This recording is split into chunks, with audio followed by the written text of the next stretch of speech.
Halo Bapak Ibu dan teman-teman semua. Pada kesempatan kali ini saya ingin memberi jawaban mengenai pertanyaan kenapa kadang siswa kalau ingin ikut dalam kuis yang sudah kita bagikan, itu kadang mereka tidak bisa menulis nama mereka masing-masing, tapi otomatis menggunakan nama buah dalam bahasa Inggris lah, nama tokoh-tokoh Eropa Amerika seperti itu. Nah, sebetulnya itu kuncinya ada di sini, main langsung atau di PR juga sama aja. Jadi baik main langsung atau jadikan PR, kuncinya itu adalah bagaimana kita mengatur pengaturan lanjutan sebelum kita memulai game. Nah, untuk sebagai informasi juga, ini karena belum pernah kita bahas, mode langsung ini ada 3 mode. Yang pertama mode klasik, di mana setiap siswa itu akan bersaing secara individu satu-satu gitu ya, secara langsung. Kemudian yang mode tim ini mereka kayak cerdas cermat, tapi mereka tetap semuanya harus menjawab satu persatu, tapi nilai mereka akan diakumulasikan. Jadi misalkan ada 12 orang, bisa dijadi tim sebanyak 4 tim gitu dengan berisikan 3 orang. Nah, kalaupun jumlahnya juga misalkan ganjil gitu ya, maksudnya ada yang 3 ada yang 2, itu bisa nanti skor mereka akan tetap diakumulasi. Kemudian yang soal mode ujian ini untuk yang serius gitu, tidak ada peringkat, tidak ada meme, tidak ada power ups, pokoknya mode yang lebih serius seperti itu. Nah, kemudian di bagian selanjutnya juga ada pilihan tetapkan ke kelas. Tetapkan ke kelas ini terkait dengan kalau kita ingin mengassign atau memberikan kuis itu langsung ke kelasnya, tidak usah ngasih lagi link-link gitu ya, kode game gitu, tinggal langsung aja pilih ini gitu. Nanti mereka akan langsung mendapatkan notifikasi di sini atau di layarnya, ada kuis buat kamu, ayo mainin gitu, kayak gitu. Nggak usah pakai kode game lagi, meskipun dengan kode game juga tetap bisa. Nah, kemudian ada peluang siswa. Peluang siswa ini sebetulnya pilihannya ada banyak, dari yang tak terbatas sampai 5. Tapi sebetulnya ini bisa kita kategorikan menjadi 2 saja, yang tak terbatas sama yang ada batasannya gitu. Bedanya apa? Kalau tak terbatas itu siswa itu tidak perlu login gitu, tidak perlu masuk menggunakan email mereka. Tapi kalau yang 1 sampai 5 itu mereka membutuhkan email untuk masuk gitu, karena nanti akan dibatasin, oh siswa ini berapa kali gitu. Dan maksudnya ini berapa kali karena biasanya kan siswa itu bisa mengulang ya, jadi kalau sudah selesai gitu mereka bisa ada pilihan mau main lagi gitu, ulang lagi gitu, atau mereka bisa refresh lagi dari awal. Nah, kalau ini kita batasin 1 itu nanti mereka tidak akan bisa main lagi gitu.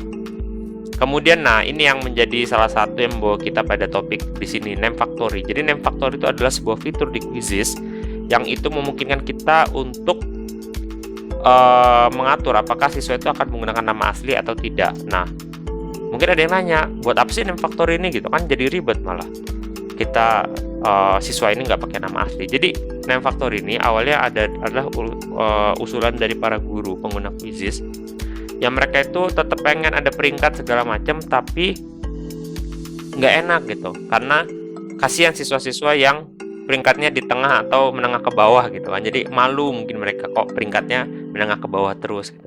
Nah, kalau dengan name factory kan pakai nama-nama yang seru-seru gitu, bukan nama mereka sebenarnya. Jadi mereka tetap bisa berkompetisi tanpa harus merendahkan mungkin skor siswa yang tidak terlalu tinggi. Selain itu ini juga untuk memudahkan kalau misalkan kita lagi main kuis yang seru-seruan aja gitu kan. Nah, siswa itu mungkin kan mereka pengen pakai nama yang kayak aneh-aneh gitu ya. Nah, kadang justru ketika mereka mau mikir nama yang aneh itu malah jadi lama gitu. Misalkan mereka mau pakai nama Cristiano Ronaldo, Lionel Messi, apa-apa gitu kan. Nah, itu kan jadi ya makin absurd dan mungkin mereka bisa lama. Kuisnya mungkin 10 menit tapi mereka mikirnya cuman mikir namanya 15 menit kan, jadi lama gitu kan. Nah, kemudian tunjukkan pertanyaan di game ini. Intinya adalah kalau siswa itu jawab pas di soal tersebut langsung gitu ya, apakah langsung dikasih tahu? Kalau hanya validasi itu apakah mereka dikasih tahu soalnya benar atau salah, jawabannya benar atau salah. Kalau aktif, kalau benar dikasih tahu, kalau salah dikasih tahu jawaban yang benar. Misalkan mereka jawab A dan salah, ternyata jawabannya C dikasih tahu. Kalau hanya validasi, kalau jawabannya salah dikasih tahu, oh kamu salah, tapi nggak dikasih tahu jawaban yang benar apa.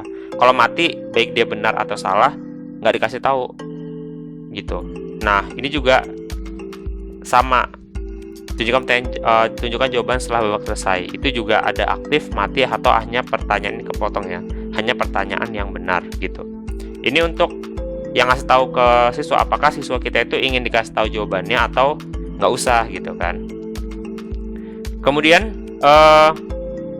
power ups. Nah, power ups ini sebetulnya penambah kekuatan gitu ya, supaya kayak ini lebih apa ya, berasa kayak main game. Jadi ada skor bonus, kita bisa ngebuat layar siswa lain nge-freeze gitu kan.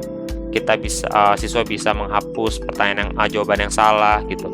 Nah, intinya ini sama seperti yang sebelumnya. Kalau kita ini untuk main-main aja, ini diaktifkan karena supaya seru. Tapi kalau ini untuk penilaian yang agak serius atau sangat serius, ini mesti dihapuskan seperti itu menurut saya.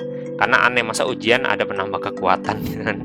agak unik gitu ya. Nah, kemudian waktu ini, apakah siswa akan melihat waktu? Jadi kalau misalnya siswa itu mengerjakan kuis kan ada waktu mundur gitu ya, ada kayak garis gitu. Nah, apakah mereka akan bisa melihat waktunya atau tidak? Kemudian tunjukkan papan peringkat. Tunjukkan papan peringkat ini ya klasmen ya sebetulnya. Dan kalau kita sudah pernah bermain game pasti sudah tahu klasmennya seperti apa. Nah, ini mau kita tunjukkan atau tidak? Karena bisa aja gitu kan, cuman kita yang tahu gitu peringkatnya, siswa nggak usah tahu gitu. Yang penting mereka fokus belajar, fokus mengerjakan kuisnya. Nah, ini juga pilihan apakah mau diaktifkan atau tidak. Nah, kalau kita mau menggunakan power ups, ini papan peringkat harus aktif. Nah, kalau kita nonaktifkan ini juga otomatis nggak aktif. Gitu. Kemudian apakah pertanyaan mau diacak atau tidak? Gitu. Kalau saya pertanyaan sih cenderung tidak diacak karena saya sudah mengatur urutan soal itu sedemikian rupa. Tapi tentu saja ini tergantung dengan Bapak Ibu dan teman-teman semua, sangat kontekstual ya dengan model kuisnya.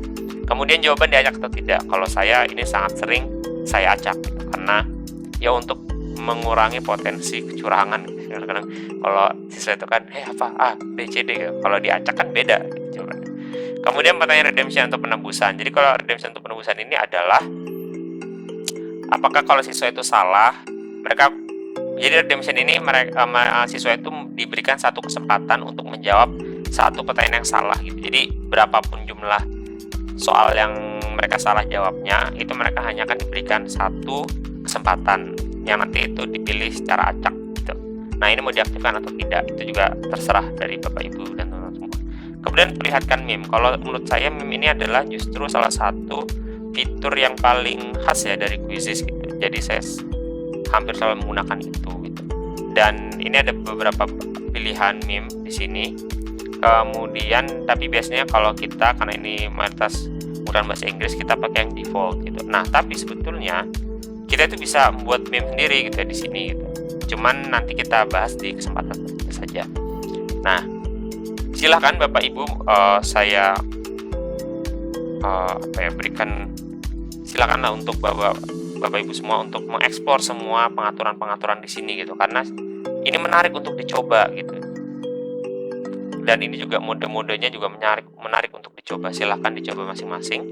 Karena nanti kalau sudah ya udah tinggal klik lanjutkan. Kemudian seperti biasanya ini bisa di copy paste ya. Ya misalnya ini kan untuk joinnya, atau ini copy paste di sini, atau mereka masuk kode game yang ini gitu. Nah, seperti itu, dan dia tinggal diklik mulai dan game sudah bisa langsung dimulai. Ya, itu saja yang bisa saya sampaikan pada video kali ini. Semoga bermanfaat. Silahkan komentar apa yang kurang dari video ini dan tutorial apa lagi yang bisa saya berikan terkait dengan penggunaan Quizizz. Sampai jumpa di video selanjutnya. Terima kasih.